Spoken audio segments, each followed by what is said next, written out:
ஸ்ட்ரென்த்தை கூட்டி இன்னைக்கு தமிழகத்தினுடைய முதலமைச்சருடைய பிறந்த நாளில் அவருக்கு இறந்த நாள் மாதிரி இன்னைக்கு ஒரு கருப்பு கொடியை காட்டியிருக்கிறோம்னா இது மிகப்பெரிய.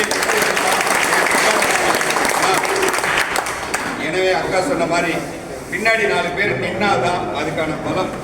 அதை எல்லாரும் உணரணும்.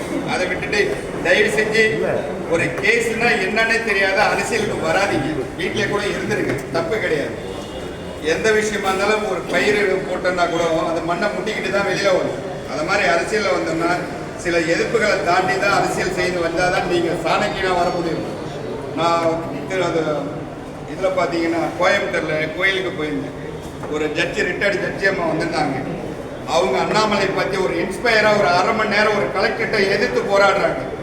ஒரு ஊனமுற்றவர்களுக்கு ஒரு ட்ரக் வண்டி மூலமாக நீங்கள் கொண்டு வர முடியல, என்ன அரசாங்கம் நடத்துறீங்க? நான் இதே ஜட்ஜி இதுலேருந்து பேனா பிடிச்சிருந்தேன்னா அந்த விஷயத்தை செய்வேன். இன்னைக்கு ஆட்சியில் இருக்கிற கலெக்டராகிய உங்களால் செய்ய முடியாத நீங்கள் சாமி தரிசனம் பண்ணுறதுக்கு ஸ்பெஷல் தரிசனத்தில் வரீங்க. உங்களுக்கே உங்கள் குற்ற உணர்ச்சி உறுத்தலையாங்க.